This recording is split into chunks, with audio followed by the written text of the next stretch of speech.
نحمده ونستعينه ونعوذ بالله من شرور أنفسنا ومن سيئات أعمالنا أما بعد فأعوذ بالله من الشيطان الرجيم بسم الله الرحمن الرحيم لن تنالوا البر حتى تنفقوا مما تحبون وقال الله تبارك وتعالى يا أيها الذين آمنوا أنفقوا من طيبات ما كسبتم ومما أخرجنا لكم من الأرض ولا تيموا الخبيث منه تنفقون لستم بآخذيه إلا أن تغمزوا به وعن أنس رضي الله عنه قال كان أبو طلحة أكثر الأنصار بالمدينة مالا من نخل وكان أحب أمواله إليه برحا متفق علیه. لن تنالوا البر حتى تنفقوا مما تحبون. هرگز تاسو نشئ رسیدلی پورا کامل نیکی ته تر دې چې خرج کې هغه چې تاسو هغه لره خوښوئ. سورۃ آل عمران. ای ایماندارو خرج کوي د پاکیزو هغونه تاسو ګټلې دي او تاسو کسب کړی دي او دا نه چې موږ راایستلې ساوز پیدې د فار د ځمکې نه او قصد و اراده د خرج کولو د ګنده مال مکوئ. تاسو هغې له خپل ځان نه نه اخیستونکي مګر دا چې چشمپوشي وکړي په هغې باندې. سورت بقره. انس رضی الله تعالی عنہ فرمایي چې و ابو طلحه رضی الله تعالی عنہ اکثر پانسوارو د مدینې کې په اعتبار د مال سره کجوري زیات وي. باغ غټ باغ و تقریبا 700 کجوري وي بګي. وکانا حب اموالی الیه بیروحا. په دغه باغونو کې دته محبوب باغ بیروحا دا نوم دی. وکانت مستقبلة المسجد او مسجد نبوي ته دا جمعات مسجد نبوي ته دا باغ مخامخ. وكان رسول الله يدخلها ويشرب من ماء فيها طيب. او رسول الله صلی الله علیه وسلم بده داخله دلو د دې هغه خوږي وبا هغه بسکلي ذکر مدینه ټولي بخوږي نه وي.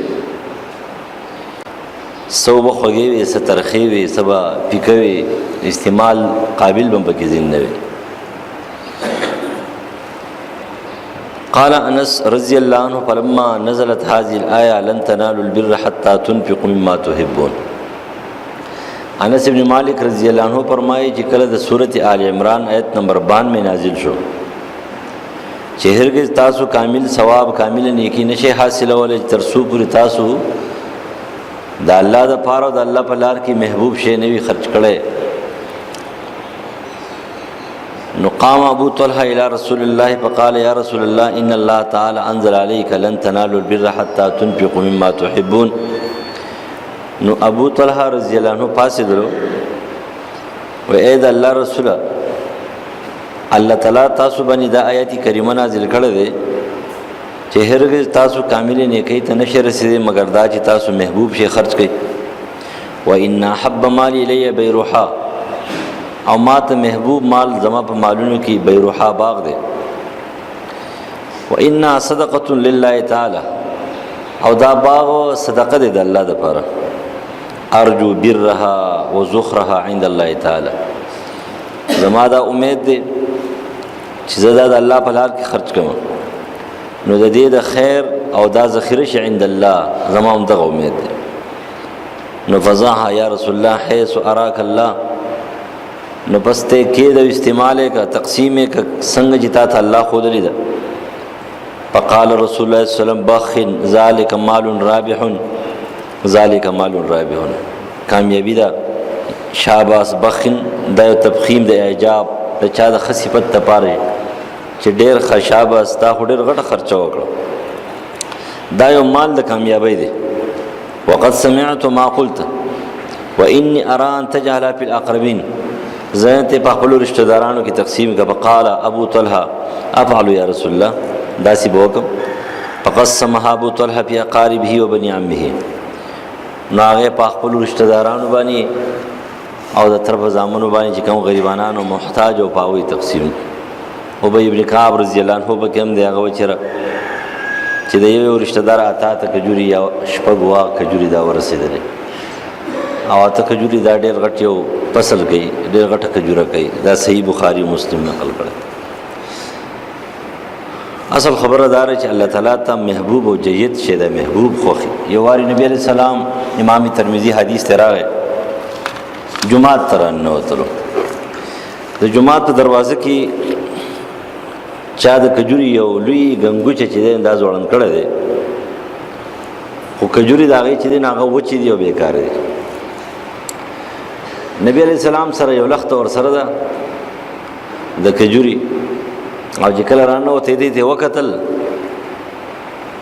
نو دا کجوري دا غنګوچې دا په لخت داسې وهلو چې دا غي نه و چې کجوري راوړل او ورته ویل تاسو به قیامت پر ورځ باندې و چې کجوري خوري، تاسو نه بیکار شو تاسو جمعه ته راوړو، بیکار شو نو خیراتی ورکوي. عام طور باندې تاسو فکر کړئ کنه چې کله وس خو زموږ په جمعهتونو کې الحمدلله ټوپۍ مو پې نشته خو مخکې به کته وي کې دي شي وسم چرته نو بس کور کې زړه ټوپۍ چې نه هغه به ټوپۍ بر د زړه شنو جمعه ته به راوړه. خو بس الله تعالی صابر ذات ته چې بدغزي کې دې سم غټه جوړ کړو یا تی خنزیر او خر جوړ کړو چې خرجستانه پالتو شنو جمعه ته دی راوړه. زناوره تا جمعه ته راوړې ستانه پالتو شو تا نوې ټوپۍ ولې نه لاړ شه کنه خې ټوپۍ واخلو راوړه کنه چې څوک ټوپۍ د چا سره نه به د دروازه کې ودرېګا او یو ټوپۍ ول مزدار ټوپۍ خسته ټوپۍ ول ورکو په بازار کې والا په 300 روپے ټوپۍ وس په دې ایمان پته ولګي چا بچي دا والا رور دا والا دا پسر کا قیمتي ټوپۍ راوړه کنه ستانه پالتو شو ته جمعه ته راوړه. زمون کارونه چې دین ګوره یاد ساتي زموږ پښتانه ور خیرات نه کوي، خلک ډېر صفاتونه کوي کنه خیرات لوخي نه دي، خیرات نه کوي.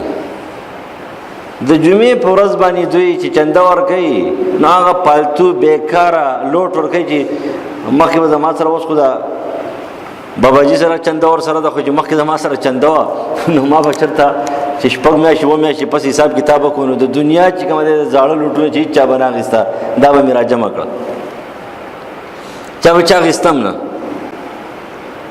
نو بیا به هم چې دی نو کوس چل ول کوو، کله به بینک ته وړو، کله به میوزیک ته وړو، کله بل ځای کې یو دا بدل شي. دا زموږ حل دی، یعنې د الله سره د صدقې دا حل دی. حالدار چې تا له راشي که نه ستا یو میلمه چې تا ته عزتمند دي، تا ته قدرمن دي، تا ته محبوب وي، ستا خوښ نو ته خو بیا په لوښو لرګو باندې راولېږي هر شی وله قیمتي ګورې راوباسې وله ښه لوښې ښه پلیټ ښه ترکاري ښه څه شی ګورې نو ښه راوړې. الله نعوذ بالله الله سره ستا دونه مینه ده. نبی علیہ السلام یو ورځ غرمې راوتلو لوږي راغسته دی، لوږي پیغمبران وږي کېږي.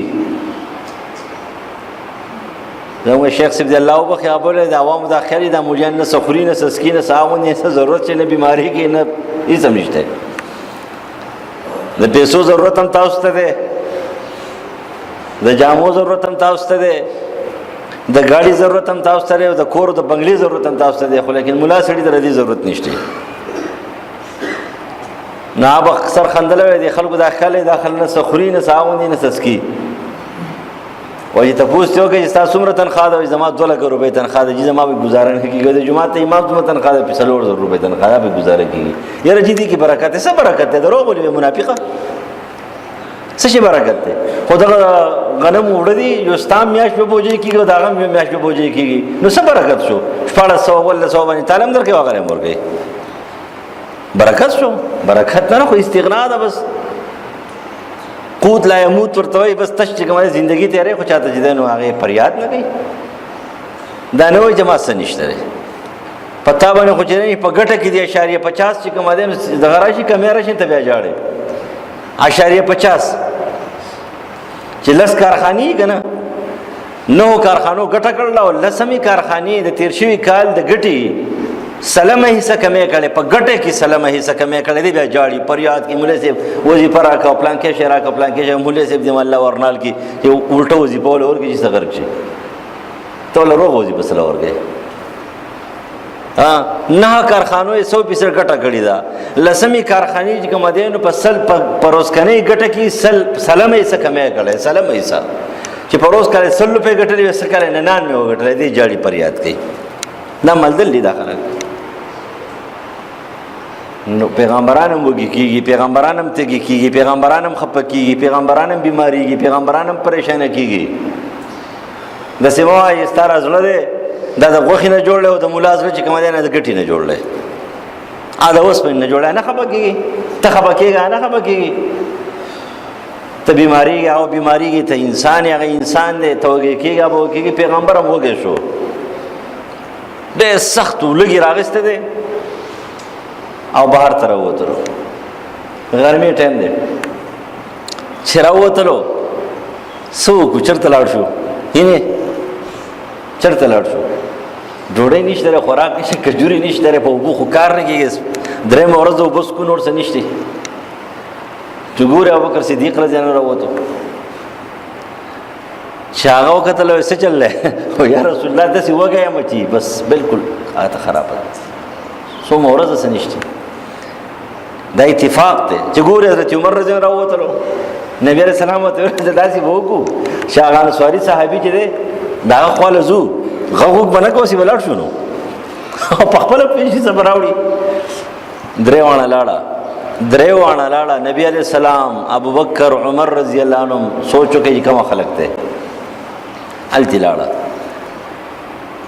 چې دوی دروازه وواله دننه بیبي وویله چې وایي که د نبي علیه السلام دی او ابوبکر عمر دی یا رسول الله بس هغه را روان دی په اوبو پسې تللی دی خوږې اوبه راوړي او به چټایي میټایي ولا ورکړه د کجورو د پوستکو پاڼو نه جوړه په هغې کېناست چې ګوري صحابي را روان دی مشک د اوبو نه ډکړی دی او دا خړپ خړپ یې خېږي ځکه نبي علیه السلام یې لیدلی که نه هغه ځای نه رامنډې وایي تیز را روان دی نو هغه اوبه چې په مشک کې کمي نو هغه بیا هغه اوبه خړپ خړپ کوي حدیث کې راځي یتزعزع حدیث خړپ هغه اوبه چې دی داسې اواز کوي بس زر راغی مشک یې کېښودلو او د سلام کلام نه مخکې منډې کړې بس زر د کجوري نه چې دی نو سره یو غټ ګنګو چې راوشو نبي علیه السلام ویل تاسو کې خولې کې کجوري به دې راوړی نه یا رسول الله بس ستاسو به کې کومه خوښې چاته وخورئ که شنیم خوښې که درمیاني که پخې که پستې ځکه به دې ګنګو چې کې هر څنګه کجوري وي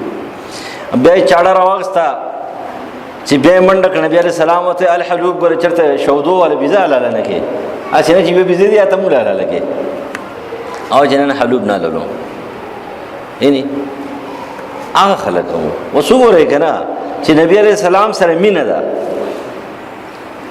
نو د هغه مینې تحت چې کومه دی نو هغه اوس ځان مړ کوي او ځي او هغه شی را پیدا کوي هغه شی راوړي چې رسول الله مخې ته کېږدي چې هغه محبوب ترین وي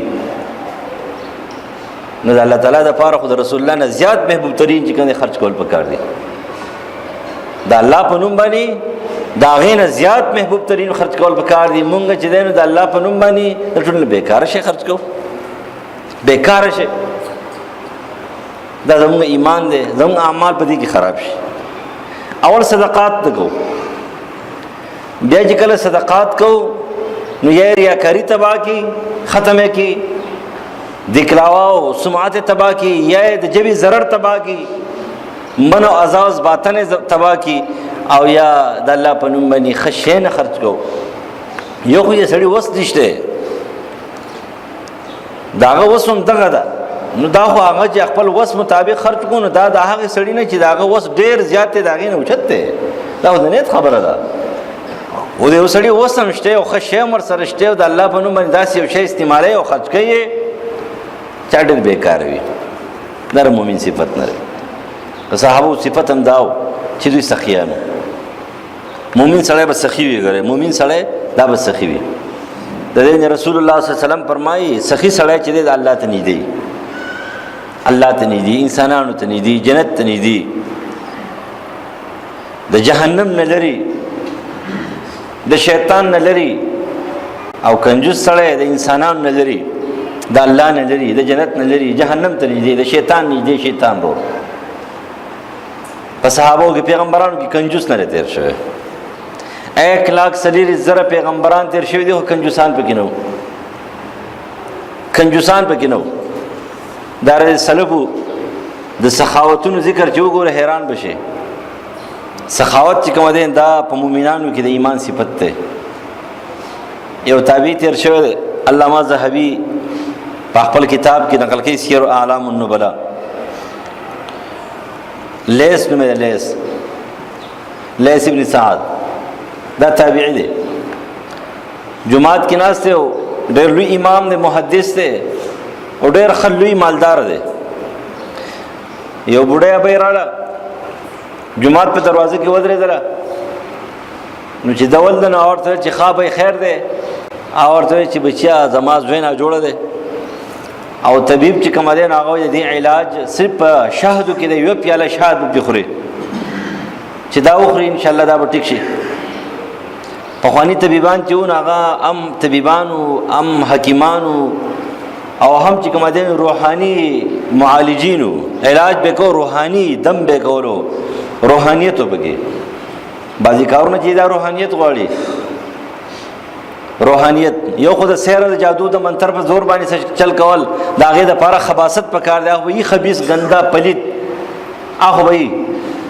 لیکن یو ډاکټري طبابت او دم د پاره روحانیت پکار دی. ستاسو دماغ پاکي، ستاسو زړه پاکي، ستاسو سوچ پاکي، دا ډېر کم دي. نن سبا خو دمګری دومره دي په خاخو باندې اوري، لکه څومره چې ډاکټران په خاخو باندې اوري دغه شان دمګری دي، بے شمار دمګری دي. دا کاروبار دی حد درجه خبيث او ګندګان سحر او جادو منتري کوي. دا د پاره خباست په کار دی، ګندګي نو بسې دي. نو لیث چې کوم دی هغه طبيب وته دا خبر ما بوډۍ به ته وکړه، یو پیاله شهد په کار دی او ما ډېر ټول کله ټول علاقه مې وکتل خو شهد نشته. چارته چې دوی سره شته اول خسیده یو شاګرد ته ویل لاړ شه یو مشک شهد سره وسه، یو مشک ورکوټه مشک چې په دې کې 50 سیر راځي او په غټ مشک کې 80 سیر چې کوم دی نو شهد راځي، 80 سیر، اتیا سیر کیلوګان نه پاخه سیرونه اتیا. نو بس هغه غوڼ مشک یوړو بوډۍ ابۍ ته حواله کوچ داغه ځګین راغی نو ورته چې استاد محترم هغه پیاله شهد غوښتلی وو، تاسو یو مشک چې کوم دی دا ورکو 50 سیر یا 80 سیر. هغه ورته ویل ضروره هغه د خپل ضرب او د لوخي مطابق غوښتلی وو، ما ول د خپل ضرب او د لوخي مطابق ورکړه او الله تعالی مال د خپل سخا مطابق راکړي. ته نه ګوري هغه ته یو پیاله شهد ډیر شیخ کاریدل، ما ته یو مشک شهد کنه هیڅ شی نه ښکاری، او الله تعالی چې مال صبر راکړي از هغه تصور نه بهر دی. الله مال چې دنه په مشکونو راکړي، زه اوس په پیالو باندې ورکوم ولا ته الله په نوم زمانه غوښتلې دي، د الله په نوم او د الله په نوم باندې غوښتل شي چې کوم دین زدي سینه شم ورکولې. او خلکو داري کار نو هغه به دا ویل چې څوک راشي زمانه وغوړي، څوک راشي زمانه وغوړي، زما رب زمانه خوشاله شي، زما الله زمانه خوشاله شي. هغه خلکو چې سخیانو سخاوت په کې ایمان په کې زیاتو، چا کې ایمان زیاتې کې سخاوت زیاتې. حضرت ابو هريره رضی الله عنه فرمایي وای صحابه ټول سخیانو، خو جعفر ابن ابي طالب رضی الله عنه ډېر زیات سخی و. هغه به هر ورځ په جمعات کې چې کله به منځو کو نو بیا به وکتله، نو بیا به طالبانو ته ویل صفه والو ته راځي چې زه ډوډۍ ده، نو بس روان به شو. موږ هغه ته اکثر خوشاله خو یو ځل ماښام اعلان وکړو، موږ سره روان شو 10-12 کسان چې کور ته لاړو، ولې چې ودرېږي دنه راغی پلي بیبي ته وایي چې طالبان مې راوستي دي، سپي والا دي، ابو هريره رضی الله عنه دا دي، خوراک پکار دی. هغه ته چې نه خو هېڅ نشي ول چې دا سره هېڅ هم نشته وایي چې نه ویل ښه ویل هغه مشک ته دی غوړو هغه ویل چې هغه شوی هغه راوړه وایي چاړی راواخېسته هغه سیرو کړو چې دا اوس سټئ او سبا را بیا ګورو. یعنې نن په دې ګزاره وه کې اوس هر څه ختم شوي دي. څومره د الله سره مینه هغوی دا کوشش کولو چې څوک راشي او هغه زمانه مطالبه وکړي، زمانه وغواړي چې الله خوشاله شي، چې الله څه شي، الله راضي شي. دا را خلکو صفتونه وو، ځان نه مخکې د بل توجه مونږ هم پکار دی چې ښه مونځ وکړو، ښه ذکر وکړو، ښه تلاوت وکړو، ښه عبادت وکړو، ښه خرچه وکړو. لن تنالوا البر حتى تنفقوا، یوازې مال او دولت نه، هر شی په ښه طریقه باندې وکړو، د اخلاص سره. وظیفې تش مه پوره کوئ، الله د راضي کولو کوشش کوئ. موږ تش خپل وظایف پوره کوو. وظایف چې کوم دي نو هغه هغه بیا ثواب ملويږي یا بنا پته نه تیر سره پاره کې. او چې کله وظیفه زیاته شي سړی د ځان خلاصوي، الکه دا به دومره کروڑه زره وي، دا به دومره لکه زره وي، دا به دومره پلانکې چې دومره لکه زره وي، نو هغه ست تنگ شي. او چې کله ته تنگ شي نو رسول الله فرمایي د خپل وس مطابق کار کوي، اسی نه چې تاسو تنگ شي الله نه تنګيږي نه ستړي کیږي، حتی تملو تاسو بستړي استومانه شي. نو چې سړی عبادت ته تازه نه، او نبی علیہ السلام فرمایي چې عبادت کې نشادتن کوا چې بالکل تازه ورته. نو چې ته عبادت ته تازه نه او خپل ورته وظیفه پوره کول غواړي او ستړي استومانه دا به کله ختمي کې او کله به اخلاصېږي ما نو په دې به تعالی الله صدر کی دا هوتا چې کوم نو د ځان د خلاصولو لپاره یو طریقې اختیار کړه.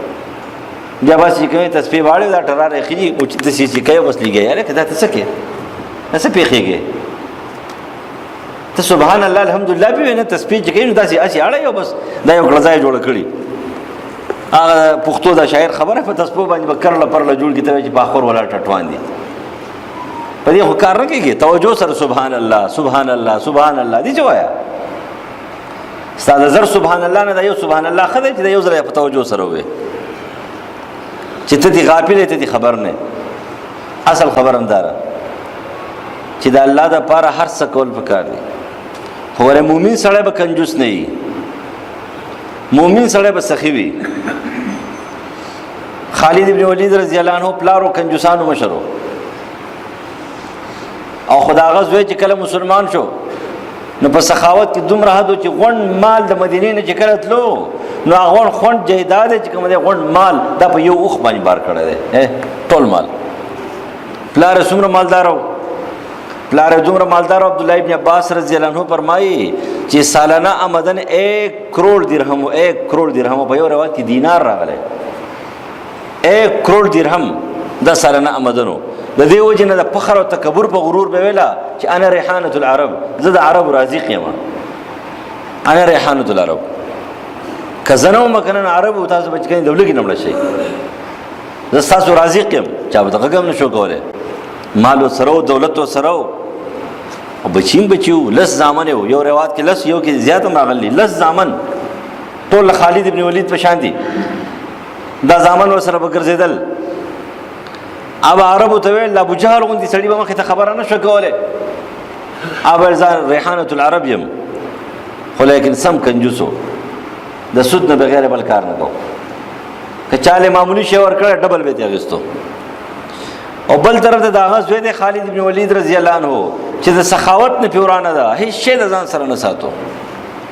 په مال غنیمت کې چې سمې لاویدل سیده به خرج کول. عمر فاروق رضی الله عنه یو ځل نبی علیہ السلام ولګو زکات راغون کا نا واپس راغی زکات جی راغون شو. درې کسان زکات نه ورګي، څوک زکات نه ورګي، یو جی تاسو تر زکات نه ورګي عباس رضی الله عنه، او یو جن خالد ابن ولید رضی الله عنه زکات نه ورګي، او یو ابن جمیل چې کوم دین هغه زکات نه ورګي. ام جمیل اورته ځخه ول هر چې دا ام جمیل له نو دا خو الله او رسول په احسان وکړو نو دی خو منافق دی، دی خو زکات نه ورګي. او پاتې شو تر نو سوګم تر خو د پلار څنګه ده او څه خطا شوی ما چې په جنگي بدر کې مې دې پیډیا غشتي ده زکات نه انکار نه کړي ول زما زکات په تی ورګي. د دیو جن په دې مستقل باب چې کوم د امام بخاری قائم کړی دی چې د بل د طرف څوک زکات ورکړي نور کول شي، د 2 کالو زکات ورکړي ور کول شي، د 3 کالو زکات ورکړي ور کول شي، خو به ورستي حساب کوي. نو ورته په جنگ بدر کې ما دې پیډیا غستل چې راغی نو ته زکات ورنه ورکې او ورته تا زمانہ په جنگ بدر کې پیډیا غستل او تا زما د وراره د عقیل چې کوم زما یوازې وراره ستاتره زوینو دا غي زمانه د پیډیا غستل د مال په خټک چې کوم زکات په تور کې ډبل زکات ورکو. او ابو داود په جرمانه قائم دا کړی دا چې حکومت وخت چې کوم دی نو هغه څوک زکات تور کې هغه جرمانه لګول شي. ابو داود مستقل په دې باندې باب حدیث راوړل دی چې دل دي جن نبی رسول الله ډبل چې کوم زکات ورکو دا ولې دا جرمانه وا آلته امام بخاري وایي چې نه دا 2 کالو زکات و د بل نه زکات ورکولی شي 2-3 کالو زکات ورکولی شي او حکومتي وقت جرمانه هم لګولی شي چې دا جرمانه دې واخلي ولې اخوا دې خواږي نو بس ټیک ته نو ویل خالد ابن ولید زکات نه ورکوي او ته خالد سره سره تاسو هغه سره رسول هم کوي دا هغه څه چې سدي هغه ټول فی سبیل الله الله په لار کې وقف دی سره صحیح دا بکور کې سدي دا یو تور دا ډال دی نه زده او غشه دی خول له او ټوپۍ دا بس اسه دی نور دا سره سدي تاسو زید هغه نه زکات غواړئ دا سره تاسو ظلم کوي هغه سور کوي دا سره سدي خوراک سره نشتی دا صحابه دا سخیان صحابه دوی کی کنجوسی نه و مال په خرج کولو کې زړه کې تنګېدونه د الله د رضا د پاره به حکم راغی بس بیا به چې دین یو بل مخ کې کېدل یو بل مقابله تعاون البر والتقوا کې به یو بل مقابله فاستبقوا الخيرات او مون خو سکو خپل جب ګرو شرکه ورکم کور نه کما 10 روپے ورکم 20 روپے ورکم 100 روپے ورکم بدا کرل ریبل کو دا کرل جمعه نه بار ته وځي ته کوټ راځي په دا واړو لپاره چاکلیټ واخلم ها پدې کرل ریبلو کې بار ته وځو مدایات ساتي د مؤمن صفت سره دار چې دی بسخي وي د مؤمن صفت دار چې دی په امتحان کې کم مؤمن چې په امتحان کې نه او کم مؤمن چې هغه سخي نه وي د دې په خپل ایمان باندې څه لګويږي چې زما په ایمان کې څه ګډوډ شته ځکه چې کنجوسي خو د شیطان صفت ته او منافقانو صفت ته او امتحان نه راتل د مؤمن صفت نه امتحان راتل د مؤمن صفت ته کله یو امتحان کله بل امتحان کله بل امتحان دا په مؤمن باندې نازي الله یې صفا کوي د دنیا نه چې کله آخرت ته بین الله یې صفا کوي نو دا امتحانات په راځي الله تعالی دې موږ ایماندار جوړ کړي الله تعالی دې موږ معاف کړي